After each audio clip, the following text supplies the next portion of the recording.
San Francisco is a place that's full of news and full of untold stories. We have a plan for connecting San Francisco's diverse and colorful districts with a mashup of investigative journalism, community outreach, and bicycle delivery. We call it pedal-powered news. The San Francisco Public Press is a local, nonprofit, non-commercial news organization. We're based in San Francisco, but we also cover regional issues across the San Francisco Bay Area. We already sell the public press at 50 spots around the Bay Area, about 35 places in San Francisco. And with this new plan, we intend to double our city distribution network within 6 months. That means more places to find the public press, more people reading our in-depth coverage, and more conversations about important local issues. Our goal is to raise $10,000, and not mentioned in the video because of logistical reasons, but it's on the campaign page. We have this great opportunity orchestrated by INN to get a potential matching grant from the John S. and Jane Stoll Knight Foundation. What the Knight Foundation did was present us this goal based on participation. If we could get 250 donors, they would give us $2,500. If we get 500 donors, they'll give us $5,000. If we can get 1,000 donors, they'll give us a $10,000 matching grant.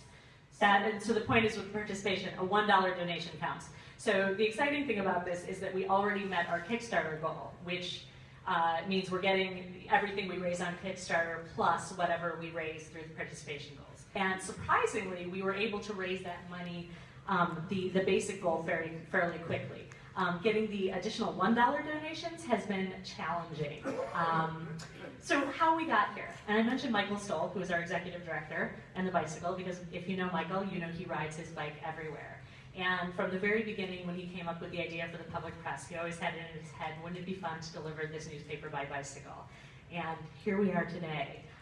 We've been publishing and delivering a quarterly newspaper since 2010. Primarily, we deliver it by car to our retail locations and our free distribution locations, and we mail it to members.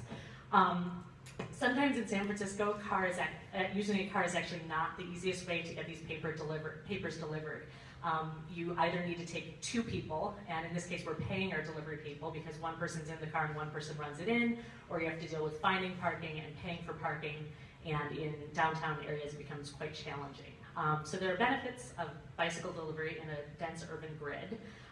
In terms of doing a Kickstarter campaign, this is something we've wanted to do for a while. We were avid users of Spot Us and raised quite a bit of money for our reporting early on there.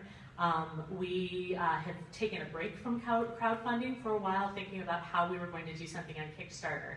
And when Kevin and INN came to us with this opportunity to pitch an idea, at first we were brainstorming about journalism projects, and then we said, well, we also have this other crazy notion, and Kevin said, that one, do that one.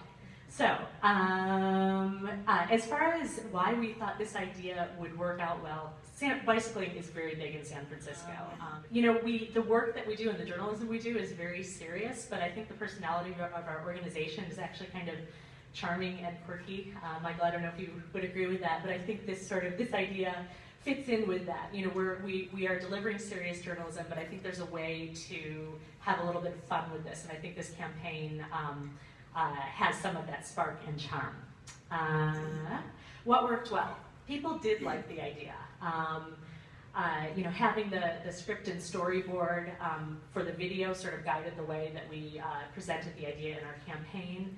We have these great custom illustrations for the video and the campaign from Anna Vignay, who does a lot of illustration work for us. We spent some time developing supporting material for ongoing promotional activities. There's a lot of that on our website, a little bit on the campaign itself when we've been promoting these sort of bits of video and maps and trivia and additional bits of information to help direct people to the campaign through social media. The hard part, making the video took a long time, and it took a lot longer than we thought it would because we are not videographers and we didn't really know what we were doing. We got some help, and we paid someone to shoot the video, but then we had all of this footage, and we were hoping to have a volunteer help us with it, but it became kind of unwieldy. Fortunately, one of our board members stepped up and connected us and paid in advance for the video editing, so we're happy with the way that turned out. Not everyone understands Kickstarter. I can't tell you how many people have said, well, can I just give you $1? Can I just write you a check? And I have to explain again and again, no, you have to go through Kickstarter. Well, do I have to use Facebook? No, you don't have to use Facebook. Uh-oh, I'm gonna go quickly. So that's an obstacle. You have to ask again and again and again. I have resorted to, and with great success, personally messaging my 1,033 Facebook contacts. And I'm getting great responses, but people want personal contacts, and somehow Facebook is yielding better results than direct emails. So I think it's because people's email boxes are flooded.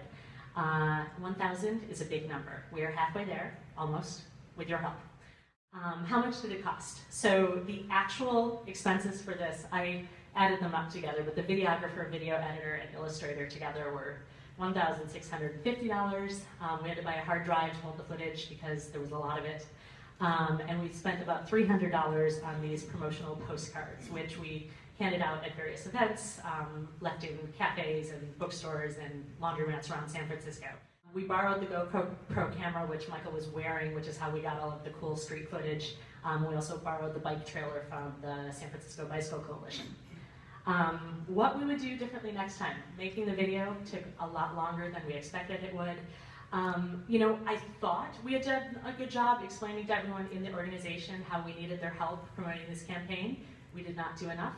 I was baffled that that wasn't more apparent to them, but I would do a lot more direct training, explaining to people what they need to do to help to make this happen. I would have distributed the work more, as I said, with our social media team that ended up working out really well. It also takes a while to get set up on Kickstarter. Don't think that you're just going to put up your video, put up your text, and be ready to go. You need to get approved. You need to set up an Amazon payments account. I would give, they say give yourself at least a week. I would start a couple of weeks ahead of when you think you're actually going to launch it. It also can take many days to get your campaign video and campaign itself approved. Once it's approved, you can actually continue to change things. So I don't know, it's funny rules about that. We had developed a lot of content in advance to use to help promote this. I think we could have done even more to figure out exactly what was going where, when. Surprises. People gave us lots of money, and people gave us more money than we were asking for, which was really exciting. Personalized requests definitely got a lot more response. You have to ask a lot. Lasting lists did not help as much as we thought it would. I was kind of surprised, but it doesn't really work very well.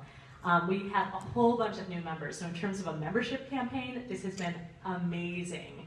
So the campaign itself was great for outreach, and I think just being able to rally people around a specific event with a time limit really did wonders for us. And I guess I should take questions. Yeah, what questions you guys have? If you do a Kickstarter campaign, do you have to go through Amazon? Because I just tried to give you some money and couldn't. Yes, so you have to have a Kickstarter account, which will be linked with an Amazon payments account. Okay, so you gotta go through Amazon. Yes. Okay. Yes. Sorry to hear I'll take $1. No.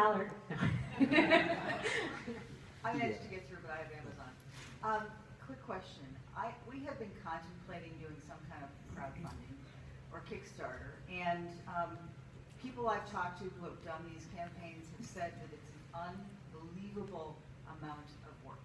And you've kind of laid out some of it by talking about how many people were involved and how the video took longer than you thought and just all that stuff. But I've heard that once you launch the campaign, you are literally 24/7 engaging with people, and Yes. some people have said to me it's just not worth it. So I'm wondering, if you've done that cost-benefit analysis. We think it's worth it.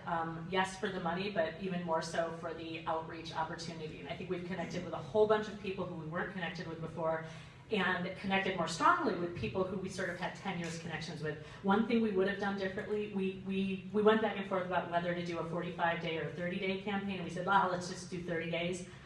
I think we would have been better off doing a 40 campaign as first-timers doing this. I think if we do it again, a 30-day campaign would work. If you're doing it for the first time, I would say do 45 days. Hi, my name's Jennifer McKim from the New England Center for Investigative Reporting. I think I was distracted because I did just give you $1, but Thank you. So I'm not sure if you answered this question or not, but I think I heard you saying you were thinking about trying to decide, whether it would be a theme or a story, and I was wondering if you could talk to me, sort of say it again, sort of the thought process between choosing what you did rather than sort of picking a story? Oh, to raise money. It was partly because of what Knight was looking for. They, and Kevin, if you have any more details on this, but they were trying to figure out how to encourage community outreach initiatives and community engagement with nonprofit news organizations. So thinking about something that would really resonate with the community in a way to get people to give $1. And we thought something like this might work better than a specific story idea. So a little off topic from Kickstarter, but related to sort of this purpose of pedal powered. You guys have one of the most beautiful print products in the country. Thank you.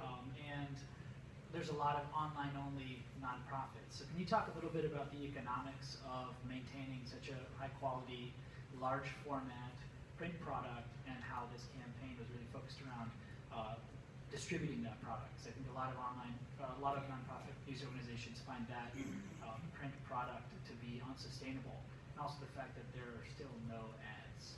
And I imagine there are a lot of people who want to advertise and be in the paper, but it being the way that it is makes it as gorgeous as it is, and I imagine also a challenge to sustain.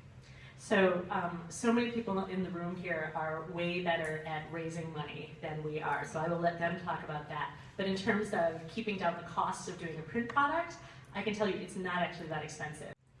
Kickstarter, of course, encourages people, if they want to get funded, to also show up as a funder so that you look like you're part of the community. So my question for you is, as a nonprofit, how do you get your name out there as someone who's donating or is part of the community? Because we ran into this with Iowa Watch, where we tried a Kickstarter campaign, and someone actually sent me a note saying, you know, you'd get more money if you were out donating, and we had people in our organization donating to different campaigns, but it didn't show up as Iowa Watch. Have you run into anything like that? You know, that's interesting. I noticed that. The funny thing is, I am an active member of the Kickstarter community. One thing I did yesterday was go back to all the people whose campaigns I had donated to and ask them to give $1 to this one, and most of them did, so that was cool. I also forgot to mention, we were highlighted by Kickstarter in their Projects We Love email right after we launched, and they featured us as, hey, this is a project that's part of our new journalism portfolio. And Michael thinks that we were the very first ones, or that they launched it around us. When I went to set it up, they had that option. We may have very well been the first one to actually launch. So that's exciting for all of you. Kevin. Great, so I just want to follow up on a couple of things. Yes. And thank you for this, and also thank Jake for putting this together, and it was fantastic. There's a common theme we're hearing today, right? Which is, yes, it's important to get large individual donors, but foundations are very, very keen for you to demonstrate you can reach people, right? So the Knight match in this case was not about dollar amount. It really was focused on proving that you can get engagement. And I think it's a very important thing, and it's something new for us, right? Because on one hand, we tend to separate our audience from our actual revenue, and this sort of brings it together. I do have a question. Yes. I have the pleasure of working with 100 fantastic nonprofits, but I do think San Francisco Public Press has a brand that is actually very distinct from all the other members, and yet you still do cover some pretty dire things. In fact, in a very affluent town, you're covering stories that frankly aren't being covered in mainstream press. Was that by accident? Was that a reflection of yours or Michael's personality, or was that on purpose, as far as the brand? Can I bring Michael up here? I would say that was on purpose. I mean, I think we both of us come from a traditional journalism background, and part of the reason for starting this organization was to cover important undercovered topics, and underserved communities, but also topics that weren't getting enough attention that affect a lot of people. True public interest journalism. I'm gonna hand it over to you. You pretty much said it. I thought. She's trapped. You pretty much said it, but there has been this great rapid trend of inequity, accelerating inequity in San Francisco in particular, and you can really taste it in the air. I'm sure you've all seen stories in the national press about people protesting in front of these enormous Google buses that are rumbling through town, taking people down to Silicon Valley. Meanwhile, people are getting evicted left and right because landlords are speculating on properties and flipping them and kicking out people who've been living here for years. That's just the latest story. Actually, that's our next cover story, or summer cover story. But I think with every story we do, we try to cover what falls through the cracks in the commercial press. I think to tie it together with the no advertising thing is, we took that as a kind of principled stance to say we're not going to sell eyeballs to advertisers. We're not going to create a commercial milieu to wrap news around. We're going to sell news directly to consumers. It's still an experiment, but we're happy to be engaged in the experiment.